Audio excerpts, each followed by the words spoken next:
Hey, welcome to this episode where we're going to talk about breaking free of the codependent loop. And before we get into what the actual codependent loop is, we're going to talk a little bit about why this is important to be even focusing on breaking it, what it is, and why it's important.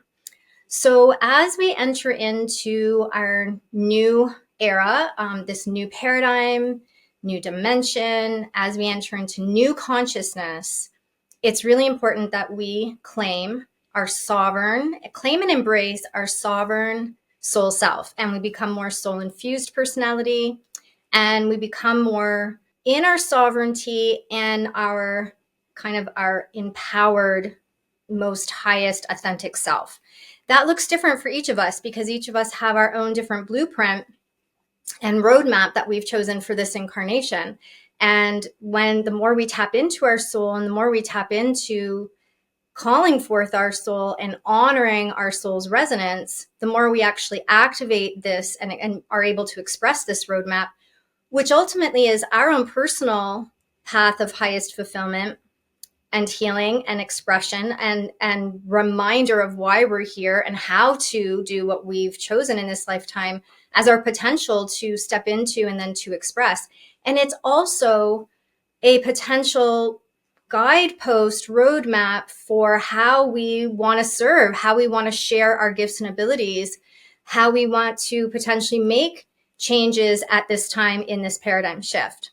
And in order to do that, we really need to start to come inward. And we've been conditioned and trained to really gain allowance, acceptance, permission, approval, etc., from outside of us. Codependency basically was the platform of the previous paradigm, and it created a system and consciousness of inequality, polarity, duality, etc. So it's important that for us to start to claim our personal sovereignty and be able to start to really not only learn how to tune into our own sovereign soul self, but also be able to then honor it and be able to listen to what it's asking us and then be able to put it into action. That's not easy, actually, because we're so conditioned to not listen to ourselves. We've actually learned how to not trust ourselves. And so it takes a little bit of time, and there's a lot of different elements and in breaking codependency or dismantling codependency. And we, each single one of us right now on some level, in some way, are working on dismantling codependency because it's a part of our, blueprint of where we're coming from. So it's really important moving forward as we embrace this new consciousness and start to come into a more of our aligned soul self in order to recognize where are we not being authentic. So today we're going to talk about the codependent loop. And the codependent loop, there's again many aspects that we can be working on in codependency. The codependent loop, though, is just a really clear pattern that's something we can start to identify. And as we start to identify, just starting to identify and becoming aware of it, we can start to actually then disrupt it and then dismantle it. So it's a beautiful way if you're kind of new to codependency or this codependent loop concept is new to you. This is just another great way just to kind of approach it that feels just a little bit more gentle maybe, or just a little bit more easy. Because sometimes, codependency is so insidious in us. And there's so much emotion involved in it. It's not always easy to dismantle codependency. So that's why I'll give one example before we go into the loop. One example is that, say we're dismantling codependency and you're really a sensitive empath or a sensitive person, and you know that this is not of resonance anymore for you. It could be a relationship, it could be a place, it could be a dynamic, it could be a job, it could be anything. And you're trying to dismantle from that, but you feel like I'm going to hurt somebody if I dismantle from it. And there's so much excruciating pain emotionally that we can feel as we start to dismantle or start to learn how to honor our resonance, because we have this sensitivity potentially of causing somebody else harm or suffering. That's an example of how sticky codependency can be, because it can feel very perplexing and confusing. If I'm meant to disrupt this relationship, then why does it feel so bad? Why does it feel so hard? Why does it feel so just torturous, actually, sometimes, depending on the level of intensity that one's feeling. That's the entanglement that we have kind of set up within ourselves, in our platforms, in our dynamics, in our relationships, in our structures, that have created the codependency. And the other thing is fear. Fear is one of the pillars of codependency. And it's, again, fear of losing something, fear of feeling pain or losing something. And again, we'll often stay in an unhealthy experience or toxic experience or relationship because we might fear being harmed if we remove ourselves from that. If it's a job, we might fear not being able to make money or be able to take care of ourselves. Where would we get the resources that we need? And so we might stay in a relationship that's very coercive or manipulative or just absolutely abusive. I mean, all that's abuse, but it just depends. Like, there's so many, complexities to codependency. And that's why it really is a huge kind of topic in one sense. And it's also, we're all doing it. We're all disrupting and dismantling it. And there's so many subtleties to it. So, just to try and keep it really simple, and just to kind of introduce this as just kind of a topic of conversation, is let's approach it from this codependent loop. Okay, so first, one of the pillars of codependency is appeasement. And appeasement, again, is when we're doing something that doesn't feel in congruency, authentic, in alignment to our resonance, to what feels good, in alignment to our vibe, what feels good or doesn't feel good. It could be it's not in alignment to our values or our morals. And so we do it anyways for a multitude of reasons. A couple I just mentioned. It could be, again, we feel like I have to appease this boss or I have to appease this person because otherwise I'm going to be harmed. I'm going to lose something. I'm going to lose, something that keeps me safe or secure. Sometimes we do it because we feel that's how we're going to get love or we're going to get a sense of worthiness. And so there can be a lot of reasons why we appease. Most of the time, we've actually been raised to or conditioned, definitely by our society. Again, this old paradigm. So most of the time, we're raised in a way to appease because that's just the evolution of this playing forward through each generation, which we now get to disrupt and shift as we enter into more of our sovereignty. So what appeasement does, it actually creates a template in the inner being. It's registered as the highest form of adultery, actually. So that means that when we dishonor our own resonance, it literally imprints or sets up that consciousness that we are betraying ourselves to that degree. And so it's extremely painful for the soul self when we're not in honor of our resonance. And we're just starting to, awaken to this concept and awaken to not only that we have a soul, and well, some of us may have known this for a while, but some are just waking up to that consciousness of really, what is the soul? What's the personality? What's the difference? And what's the difference between my soul's resonance, desires, wishes, and my personalities?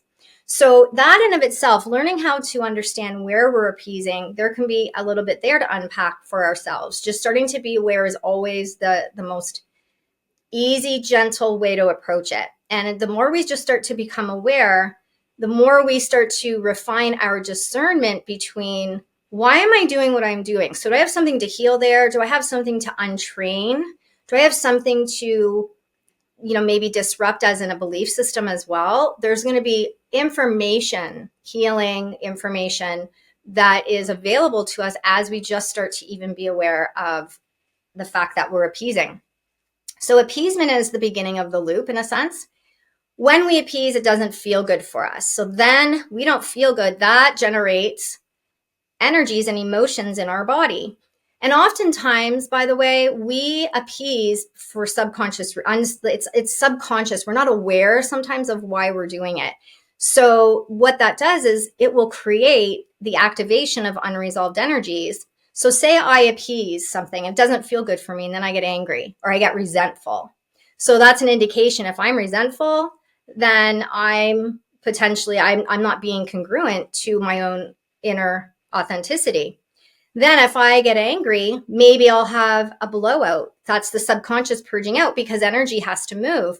So if I'm if I keep pushing it down, then all of a sudden it potentially could blow. I might have all of a sudden an outburst or a reaction to somebody or something, or that could again be to myself. I might be thinking certain things about a person or about a situation, and then I feel guilty about it.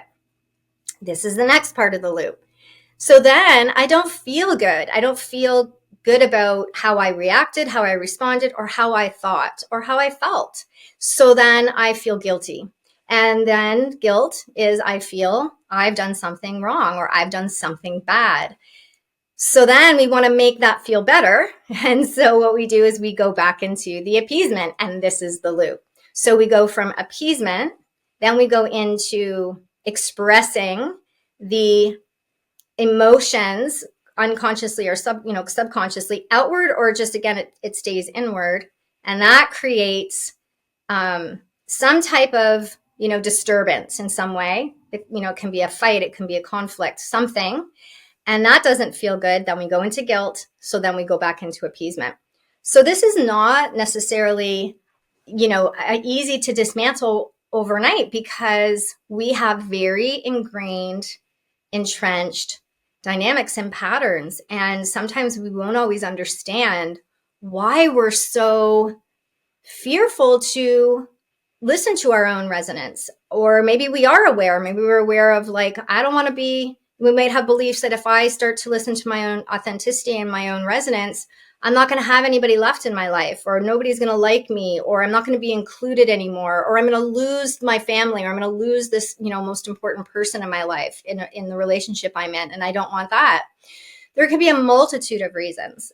So invitation for us, though, is just remembering that when we really start to honor our own soul's resonance, our soul will not guide us to anything that is going to create harm. It's not going to guide us into anything ultimately that is not supporting our evolution and our highest growth, bringing us ultimately to our highest good.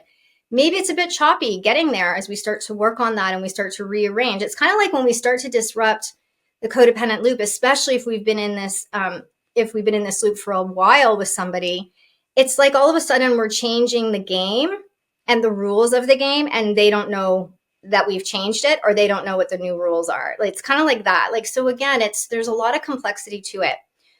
If you're interested, there's a meditation on my website at catherinemarshall.com, and it's called Curtain Kriya. It's free. It's a free meditation under the meditations.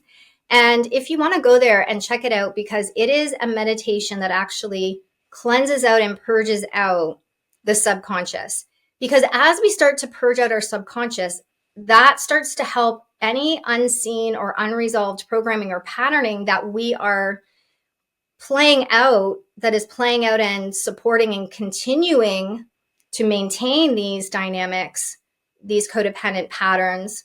It starts to help flush that out. So it can actually be a huge game changer in and of itself, because it actually can diffuse so much. So just new space opens up. It also is a meditation that activates what's called our positive mind. So it helps us to start to see the positive, the potential, the possibilities and things.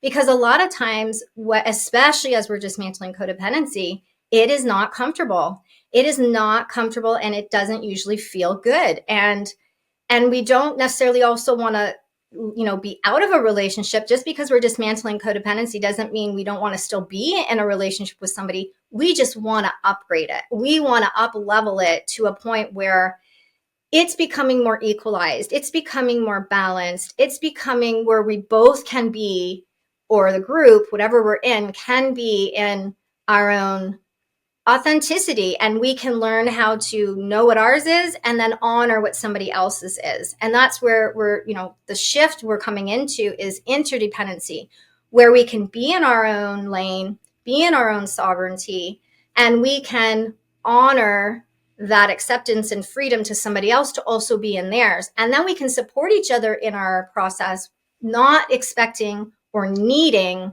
somebody else, though, to fill that space for us, or fill a wound, or make us feel something. So if I'm in a codependent loop pattern because I feel that helps me to stay included in something, then the invitation would be first look at where do I have to include myself? Where am I abandoning myself?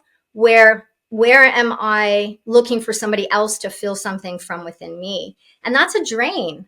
So either we're being drained if we're appeasing, or if we're making somebody else appease in a sense, then we're draining. So that's, we're not in our sovereignty, and we're not in our fullness and our wholeness that we can be. So as we enter into more of this disruption of this helps us to really come into more fulfillment, more deeper meaning and purpose, not only remembering who we are, but also being able to step into that alignment of who we are. So anything we can do to support that, back to this meditation, if it's of resonance to you, and anything we can do to really purge the subconscious, it helps us to see what's possible. And something, moving forward into this new place that we're entering into, new consciousness, we've never been here before. So we don't know it's possible, and the ego mind cannot foresee what it has not experienced. So that's also something we can be asking as we're starting to become more aware of some of these patterns, is help me to see what's possible. Keep asking that. Help me to see what's possible. Help me to see how to break this while still maintaining this relationship or this connection, if that's, the intention or the current desire. And it could be just, again, show me or help me to feel what's possible, and help me to navigate through this so that I can start to step into my own authenticity, and in the most gentle, loving, easy way, in the shortest path possible, with the least amount of resistance within myself or with other. And just remember, we want to keep coming back into alignment. So keep asking, I don't want to appease anymore, or I don't want to engage in this loop anymore. What would it feel like if I could just really kind of be in my own space for a bit and be my own person and really authentically be able to express myself in this world, in this relationship, in this role, in this experience? So say it's peace, then that would be the invitation to get into alignment of peace often throughout the day, and keep coming back to that. That's your rudder to keep going through as the disruption of the codependency is unfolding, because it isn't comfortable oftentimes. The other thing we can do is, when we are dismantling codependency from a relationship, and there is a lot of stickiness there, say it's a child, say it's a loved one, partner or some family member, and you feel that feeling of the suffering or the sensitivity of the suffering, or you feel like, I don't want to lose this person, I also know I can't be continuing in this dynamic. So whenever that energy comes up, we want to feel it, but we can also send or request light to go to that person. It's a very powerful thing to do, because we feel like we're doing something, and it also will help to calm us. So ask the consciousness of light to go to that person if you're feeling that for someone else as we're dismantling it. It will give you some grace and peace, and it will offer that person, if they're ready to receive it, grace and peace. An invitation is, make sure you ask the consciousness of light to do it. You don't want to drain yourself in drawing your own light necessarily, especially if you're just starting to kind of work with this. So, and then also, if we are trying to give something to somebody and they're not ready to receive it, it will kick back on us, and that can actually harm or drain us. I don't mean harm in a really serious way, but it will drain us. So if you're asking the consciousness of light to do it, it has its own consciousness of such high awareness that it will know just how much to kind of come in.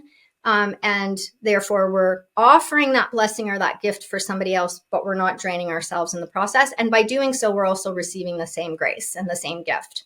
So it's a beautiful way to work with navigating through some of the stickiness and some of the emotions that can come up during the dismantling of codependency. So as we move forward, it's really important that we start to also up-level our relationships. So right now, and in the past while, we've been seeing a lot of disruption with relationships, a lot of relationships ending or having problems or having challenges or conflicts.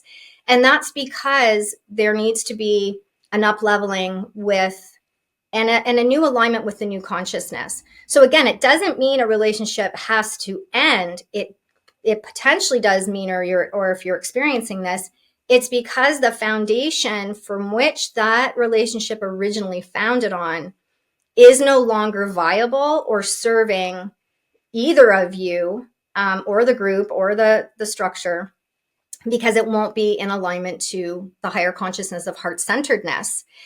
And so oftentimes we're asked to really look at what's working here, what isn't working, where am I operating from codependency? And then it gives us an opportunity to create a new platform. And again, this is important because if we want to still and feel we are still meant to be in a specific place or relationship, we don't want to necessarily let go of that relationship, but we are wanting to start to create a new platform.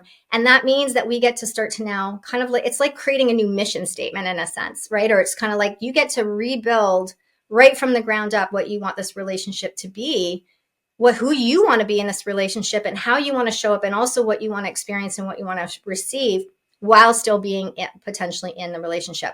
Sometimes if you see right now also where there's a pause, so there might be a pause for a period of time in the relationship, or just the circumstances bring you into having more kind of time away from each other.